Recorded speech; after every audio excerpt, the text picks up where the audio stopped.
This is KGW News at Sunrise. When President Biden delivers his State of the Union address here in just a few days, a member of Milwaukee's police department will be there. Coming up, why Congresswoman Lori Chavez-DeRemer chose to take this officer as her guest. And Washington's controversial law dictating when police can start chasing suspects will soon get rolled back after state lawmakers passed a voter initiative. The details coming up in one of our top local stories. We also are talking music on this Tuesday morning here on the Sunrise Show because a popular summer festival is coming back to Portland after 7 years away. Everything you need to know about this summer's Project Pabst Festival and this year's artist lineup in just a few minutes. When we say Pabst, we mean the beer. We do mean the beer. Yes. The blue ribbon winner, if you will. The blue ribbon is behind that musical effort. Yeah, it sounds like Rod's familiar. Well, you know, once upon a time, by golly. All right, what are we doing? Weather, probably weather. It's your turn. You're not drinking Pabst this morning, are you? Okay. No, I haven't had one yet. All right, we have showers lingering across the area. A few out in the Pacific, and then a little rotation has popped up of what's a rain-snow mix or shower activity here in the Portland area. Now, the forecast moving forward is still looking fantastic. Right now we're cloudy.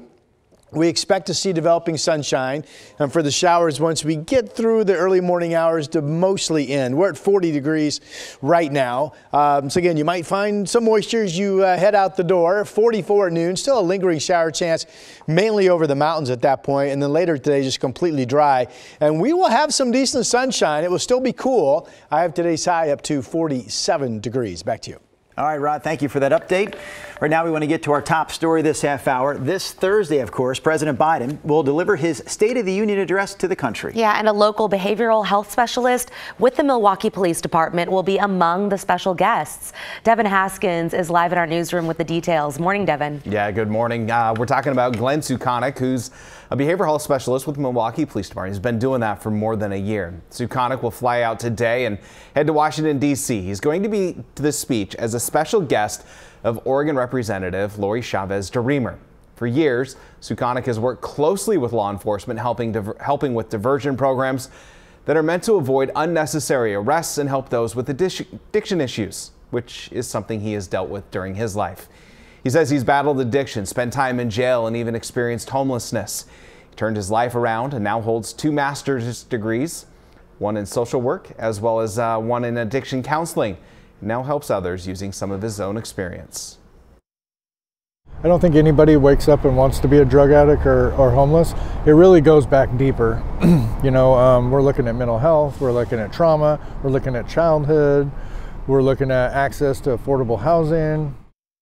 Sukanik is also the deputy director at Love One. It's a Clackamas County nonprofit that works closely with the homeless. He says he calls it an honor to be chosen to go with the Congresswoman. Back to you.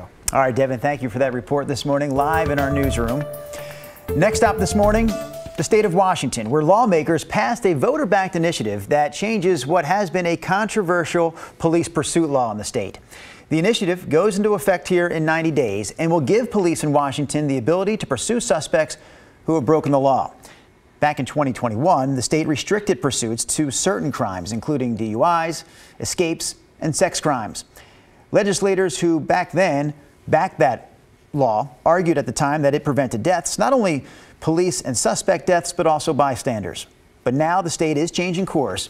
We heard from Washington Senator Linda Wilson, who shared the story of Clark County Sergeant Jeremy Brown, who died in 2021. It was during this period of time that one of the suspects ambushed and murdered him with one of the guns our officers were trying to keep off the street.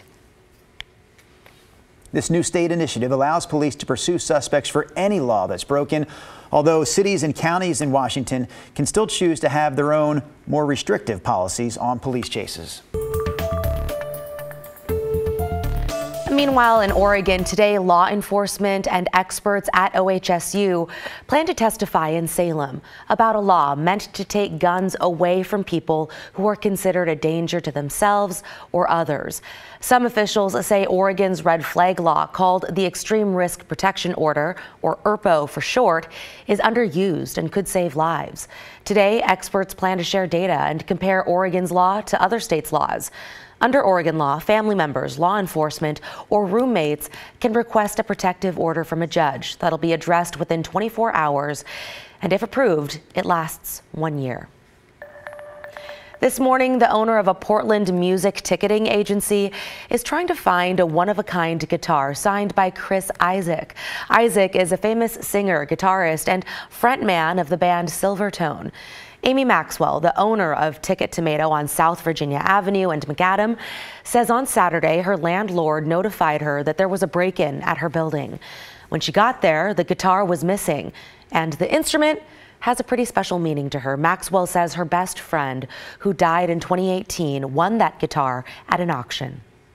I didn't ever want to let it go. And so the fact that somebody came in here and took it during a senseless act just infuriates me, because I mean, it's irreplaceable. Portland police say whoever stole the guitar made off with an iPhone 2. Investigators think 2 people got away in a white Kia Soul with no plates. If you know anything, contact Portland police. All right, different story, same topic. Another local musician is out thousands of dollars after someone broke into their studio and stole 7 vintage guitars. One of them, we're told, is valued at $5,000. KGW's Joe Ranieri brings us the details. The one thing that Colin Hegna loves is music. And music is his livelihood. But late last month, the musician and music producer who owns Revolver Studios in North Portland was the victim of a break-in. The fire extinguisher had been taken out of this area here. That was also tagged. Once they broke the first door to get inside the building, they then went after this metal door. I came in here and I noticed that this door also had been broken into. It appeared to me, and appears to me, that it was a crowbar. I got into here. Once inside his studio, the suspects got away with some of Hegna's most prized possessions, his vintage guitars. And then once I came into the studio, I saw that there was a lot of stuff that had been moved around. And at that point, I noticed that several guitars had been taken off of my hangers here on the wall. One of the guitars was worth $5,000. There was a Gibson 335 guitar, there was a Harmony Meteor guitar, there was a Fender Jaguar guitar. It wasn't just his guitars they took. They also got away with 2 microphones and the computer that held many of his projects. It's extremely frustrating. I mean, these things that were taken are like very valuable to me. They're also valuable in general, but to me they're very specific items, and they're very one-of-a-kind vintage pieces. I can't go to a store and get another one. Now Colin is wondering if he'll ever get a chance to see his guitars back in his hands again. The items that were stolen are, you know, very close to me, and they have a lot of sentimental value, and you know, they're hard for me to replace. Joe Ranieri, KGW News. Well, at 10 o'clock this morning, we're expecting to find out which artists will be performing at the Project Pabst Festival this summer at the Portland waterfront. It's making a big comeback after a 7-year hiatus. What you're looking at right now is video from a previous year. This year, it'll be a 2-day festival on July 27th and 28th. Other years have attracted top acts like Ice Cube, even Lizzo. You can find more information at kgw.com. Why don't we? None of us remember this. I don't remember. And it looks like it's big. Never heard of it before in my life until this morning we started talking about it. Yeah, last time, as you mentioned, 7 years ago, 2017. I guess it actually started in Portland. When they first started it up, it was one city only. It was right here. They eventually added 3 other cities, and then it just went away. And now it's back, coming back. It's coming back this summer. All right, well, we'll hope for good weather. I mean, how bad can it be? Can you talk about the weather this morning? Yes, I can. This summer, we think it'll be nice. How's that? Great. Done. All right, thank you. Next on. Quick updates for some traveling. Through 4 o'clock this afternoon, southern Oregon and purple winter storm warning. This is through later this morning, Madras and Bend under a snow advisory. 1 to 4 inches of snow is what has been in the forecast for you folks going back to last night.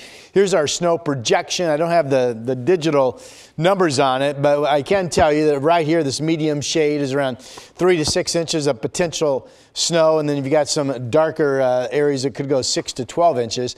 But the point here is, if you are traveling southern Oregon, it's very snowy down into northern California as well. It's just going to be flurries today up over the Blues at best. It will only be flurries today around Mount Hood at best, as we have drying coming in from the north. Now, this is still cold air being kind of carved out, and although we're going to be drying today, and we're going to be getting some developing sunshine. We're still looking at temperatures well below normal. Here you can see that active winter storm, by the way, pushing the rain into Northern California and then getting into some snow. Heaviest snow in Southern Oregon, by the way, along the I-5 corridor is going to be up above 3,000 feet. There are some lingering showers out there this morning, so you may find some of that, but we're going to go on to be mainly dry as we get going. Want to point out, left over from yesterday, and with freezing temps, snow and ice over the Coast Range highways, US 26 at Quartz Creek, and then that was on the west side. Here's the east side of the Coast Range, snow and ice coverage, Sunset Highway at 1,400 feet, 30 degrees. Pretty dry over the mountains today, so once the daytime heating gets going, we'll clean up those roads. 24 at Government Camp, still snow-covered roads with freezing temperatures expected throughout the day, of course, up into the Cascades, but only flurries, not much active weather to add to it. We have clouds over the city. We have those light showers around. Could be a raindrop or a snowflake that you encounter if you're going to be leaving in the next hour or so. 40 is the current temperature at the airport. That's the warmest one. Kelso's now down to 35. Salem's now down to 37. We've got low to mid 30s now. Story to Newport. Newport's freezing. Bend and that snow advisory through, I think it's 10 o'clock this morning, 28. And then we got temperatures in the 20s out in John Day and Burns. Here's the wide futurecast, 11:30. This, again, any spotty showers once we get going into the day will primarily be over the mountains and really only traceable amounts. So here's the moisture zone. 11:30, the snow is dropping south of Bend. Still some snow around the Burns area and the winter storm down in the Medford. And then at 7:30 this evening, it's starting to weaken and drop even a little bit farther to the south. Back home locally, 45 today. We're still running a good 10 degrees colder than normal for this time of the year. I've got Portland at 47. Cold nights coming, 27 tonight, and then 48 tomorrow. But we're all dry tomorrow and Thursday and Friday. Saturday, snow level is 3,000 feet. I like Friday. 58, cold start, but we'll get over that. But I like Friday. I like Friday a lot. Fridays are hard not to like. Well, that's true.